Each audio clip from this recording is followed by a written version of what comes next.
Police station Beltarodi या ठिकाणी सायबरचा गुन्हा काल दाखल करण्यात आलेला आहे. यामध्ये फिर्यादी आहेत प्रियंका अविनाश अर्के, ज्या असिस्टंट प्रोफेसर एम्स या ठिकाणी नागपूरला काम करत आहेत, आणि एक डॉक्टर लेडी आहेत. त्यांनी पोलीस स्टेशनला रिपोर्ट दिला आहे की त्यांच्या खात्यामध्ये, त्यांचं खातं SBI बँक या ठिकाणी मिहान या ठिकाणी त्यांचं खाते क्रमांक होता. त्या ठिकाणी 10 लाख रुपये त्यांच्या खात्यामध्ये डिपॉझिट होते. त्यांना तो डिपॉझिट जो आहे तो FD मध्ये कन्वर्ट करायचा होता. FD मध्ये त्यांना 10 लाख रुपये टाकायचे होते. त्या अनुषंगाने त्यांनी SBI बँक जी मिहान शाखा आहे त्या ठिकाणी त्यांनी FD करण्यासाठी तिथे बँक मॅनेजर यांना भेटले. त्यानंतर प्रोसेसला 2 दिवस वेळ लागणार म्हणून तिथून बँकमधून माहिती मिळाली व जे बँकेचं SBI येनो ऍप्स आहे त्या ठिकाणी त्यांना संपर्क करण्यासाठी सांगितला. तर ऑनलाईन यांचा संपर्क न झाल्याने यांनी गुगल हेल्पलाईन नंबर यावर सर्च केला आणि त्यांना जे फ्रॉडेस्टर आहेत त्यांचा गुगलवरून नंबर प्राप्त झाला आणि त्यांनी 2 दिवस वेळ असल्यामुळे त्यांनी ऑनलाईन या नंबरचा वापर केला आणि हेल्पलाईन नंबर त्यांना मिळाला.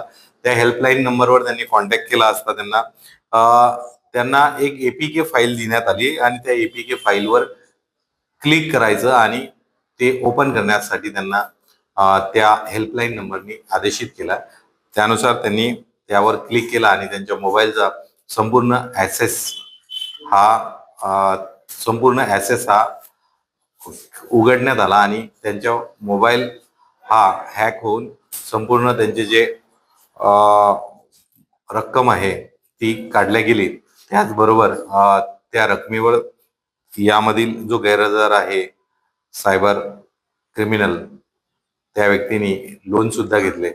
या सर्व याची लिंक त्यांना वेळोवेळी शेअर केली आणि 2 दिवसात वेगवेगळे मेसेजेस त्यांना दिले आणि त्यांनी ते मेसेजेस पण ओपन केले. त्यामुळे त्यांची 10 लाख रुपयाची सायबर फसवणूक झालेली आहे. यामध्ये आम्ही पोलीस स्टेशन बेलतरोडी कडून माननीय पोलीस उपायुक्त झोन 4 सर यांच्या मार्गदर्शनाखाली गुन्हा दाखल करण्यात आला आहे आणि तपास सुरू आहे. यामध्ये सर्व लिंकवर आम्ही काम करत आहोत आणि ज्या लेयर्स मध्ये पैसे गेलेले आहेत त्या लेयर्स पण आम्ही फ्रीज केलेल्या आहेत. यामध्ये त्वरित आम्ही आरोपीचा शोध घेत आहोत आणि पुढील कारवाई कायदेशीर करत आहोत. परंतु एक आम्हाला सर्वांना आवाहन करण्यासारखं आहे की सर्व नागरिक जे नागपूर शहरमध्ये व इतर राहतात त्यांनी कुठलाही APK फाईल ओपन करताना किंवा डन करताना सुरक्षित राहायला पाहिजे.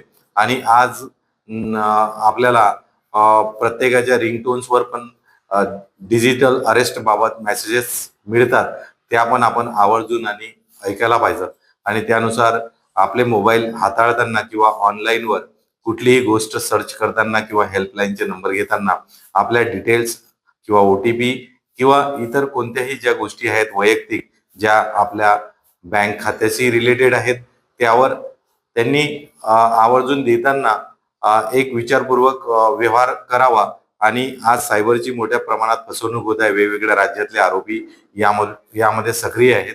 त्यासाठी सर्व नागरिकांना पोलीस नागपूर शहर तर्फे व आमचे पोलीस आयुक्त यावर विशेष कार्य करत आहेत आणि उपायुक्त विशेष कार्य करत आहेत. त्यांच्या अनुषंगाने आमची विनंती राहील की सायबर क्राईम कमी करण्यासाठी आम्ही कार्य करत आहोत. त्यासाठी लोकांना आव्हान आहे की कोणतीही गोष्ट जी गुगलवर सर्च करताना आपल्या डिटेल्स राखून ठेवाव्यात आणि व्यवस्थित माहिती द्यावी. यामध्ये जी रक्कम फिर्यादीची गेलेली आहे त्यामध्ये त्यांनी 10 लाख रुपये रकमेवर त्यांनी 3 लाख रुपये लोन सुद्धा घेतलेले आहेत.